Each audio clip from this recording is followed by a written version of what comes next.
voice of the Mysterons. We know that you can hear us, Earthmen. We have observed the popularity of the Jerry Anderson podcast, and we have decided to ruin it for you. We will destroy the Randomiser within the next 15 minutes. We will be avenged.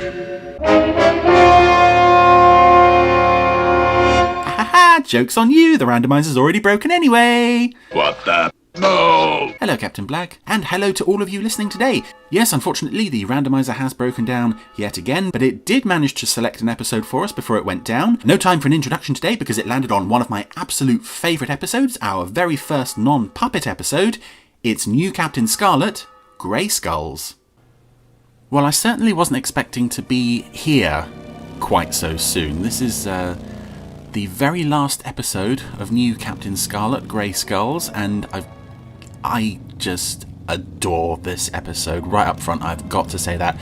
And I loved this show. I loved it from the first episode. Looking back at it now, much like with Terrorhawks, the first episodes are not perfect by any stretch of the imagination. It just built and built, developed and improved, and by the end, it was... I'm looking at this, and it's so far away from the slightly cartoony CGI of the opening two episodes. And even today,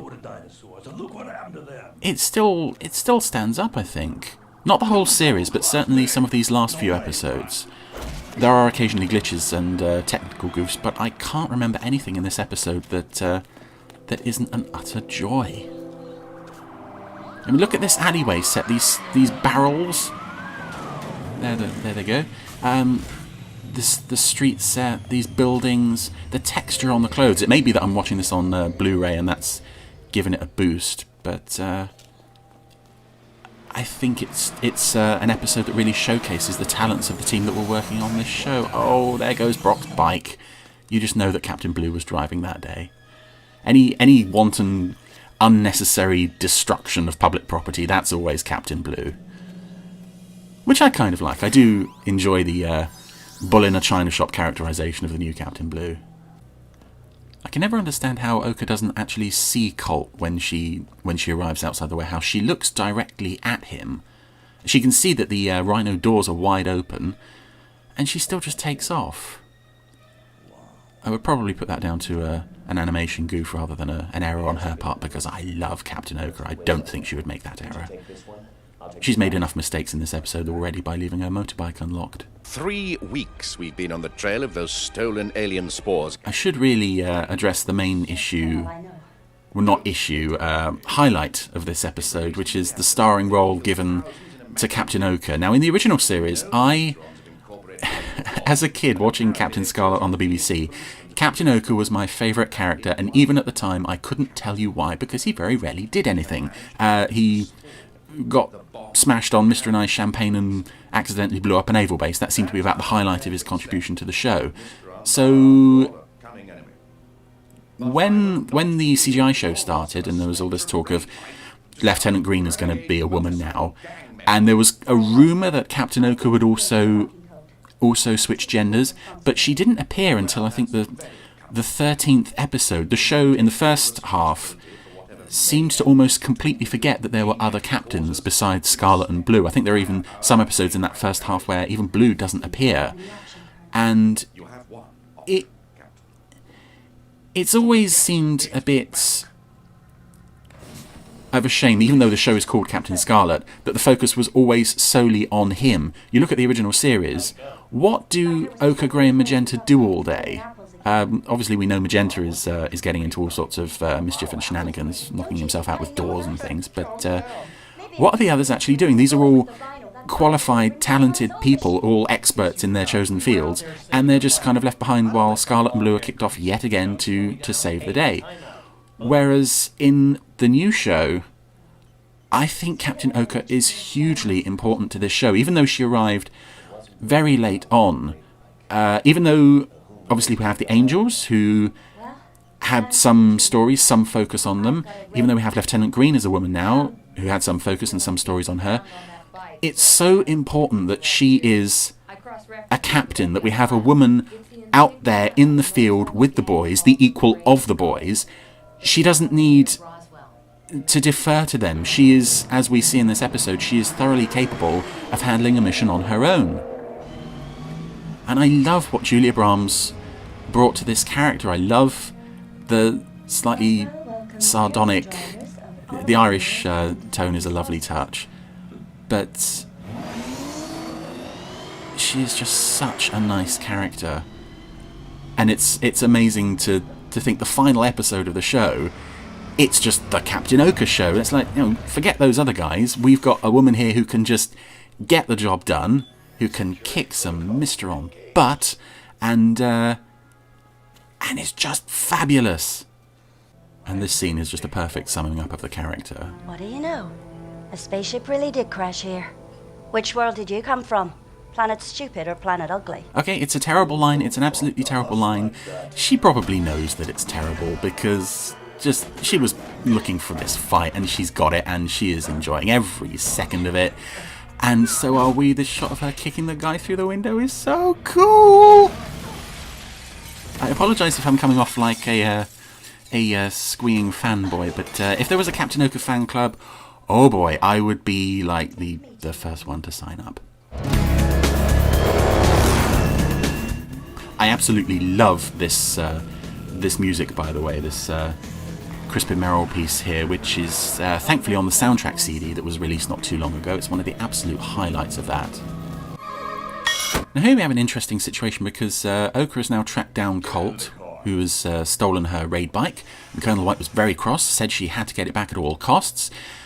She is now driven out there in her little cheetah car, and given that the Colonel was so angry with her for losing the bike, it's amazing that she is now about to lose the car, and he doesn't question it. Oh, but I love that shot though. That is a glorious explosion. The explosions in the CGI show were not always 100% convincing, but that one is really good. And what sells it is the way that Ochre instantly throws herself to the floor and then she's back up almost as soon as she's landed. Neptune. If only we had some idea where Rimmer plans on setting off that bug bomb. So what do we know? I suppose the only downside to this episode is the Scarlet and Blue role. It's just kind of filler because we kind of know they're on the wrong track. Survive in our atmosphere for a few minutes. And in any other episode, they would be on the right track because they would be the only characters in the story. But however, this is Ochre's story now. These two are kind of superfluous in that sense, particularly in the case of the finale when neither of them get the job done. It's all down to her. Now, I should probably address an issue that some people have with this show, with Captain Ochre and especially with Lieutenant Green, the fact that they were men in the original series and they are now women in the new show. My feeling on that is it's brilliant, it's fine. What the hell is the problem? Just because it's much like with the idea of a female doctor, just because something's never been done before, just because something's always been a certain way, it doesn't mean that there's necessarily anything wrong with trying it different. And I think in both cases, certainly in this show, it paid off. Green and especially Ochre are such good characters. And, if you want another male captain, there's grey, there's magenta, there's even brown and indigo. None of them ever do anything in this show. This is crazy. And it's not... I mean, maybe it is from a certain extent. They've given Ochre more to do because she's a woman, because they're trying to appeal to female viewers. I would like to think that the gender side of it is irrelevant to the fact that she is just a really good character being brought to life by a really good actress.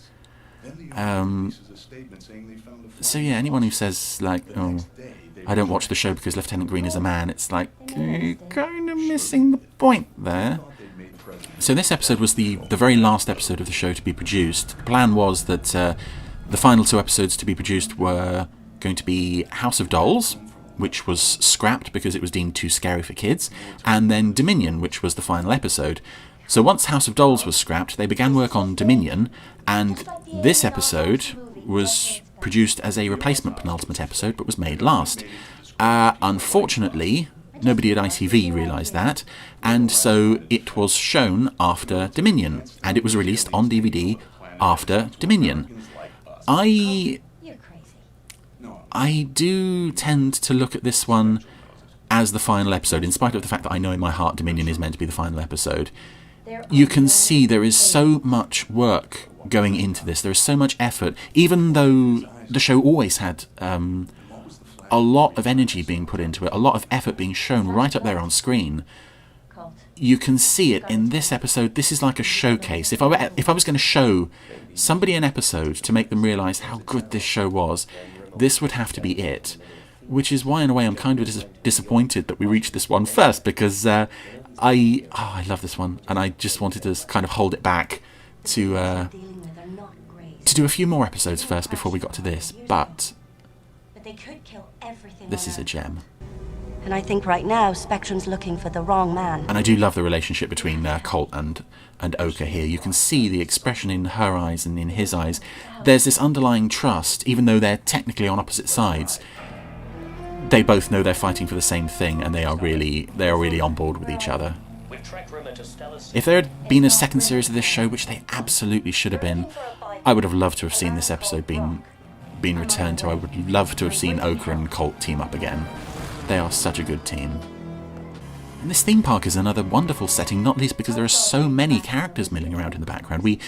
Usually the extras in New Captain Scarlet were kind of non-existent. I mean, aside from the officers, Skybase is populated by like one bald guy and his several hundred identical clones. Actually, working the desk here at the theme park, we have a monkey-faced man who appeared as a technician in Swarm. I think he was killed in Swarm and reappeared several times through the series. It's probably the only time the show really produced a background character who you would actually notice, because otherwise they are just generic clones. This guy's got a slightly dopey, elongated face that always kind of drew you to him. Okay, going through the theme park here, this race through the theme park, you are seeing several characters just completely oblivious to the fact that they're about to get run over, but there are probably more extras in this one scene than we've seen in like the entire rest of the series put together. Even though some of them, if you look closely, don't appear to have faces. We're not looking at them, we're looking at the action in front. It is a bit contrived here how Blue is knocked out, how Scarlet, despite heroically leaping to the rescue like he always does in both versions because he's indestructible, Scarlet utterly stuffs this up, and it's down to Ochre to save the day. It makes a nice change from the usual Scarlet heroics to have somebody else who can do the job for a change. Is that guy nuts? No, indestructible. I just noticed that behind Ochre there in that shot there is somebody wearing a new Captain Scarlet t-shirt. It's got the show's logo on the back. I have never noticed that before. And it's not like it's particularly hidden in the background. That is right there. Oh, I love this show. And that's the end of Scarlet and Blue in this series. In fact, everybody is just gone by the end of this show in order to hand the last few minutes over to the conclusion of the Captain Ochre show, which is it's fine with me. I would gladly watch the Captain Ochre show. Hit this rhino with everything you've got. And I do love that she only just gets out in time. Because it's again, with Captain Scarlet being indestructible, okay, he's the master of last-minute escapes in this show. The other characters don't get to risk their lives as much.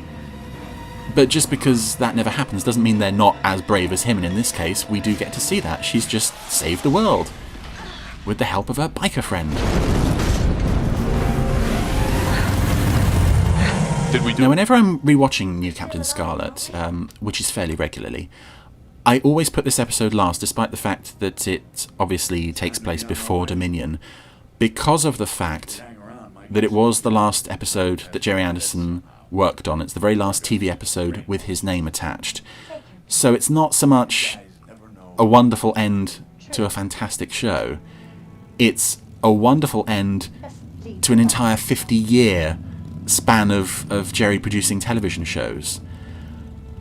I don't think Dominion is necessarily a particularly strong episode to go out on, whereas this is his show and his ideas and his team firing on all cylinders, and the image of the bikers driving away and Ochre sat there watching him go, you can imagine she's kind of wondering what the future might have been if she'd perhaps gone with him.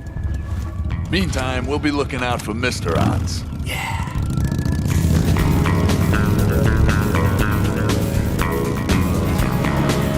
Well, that was as perfect as I remember it.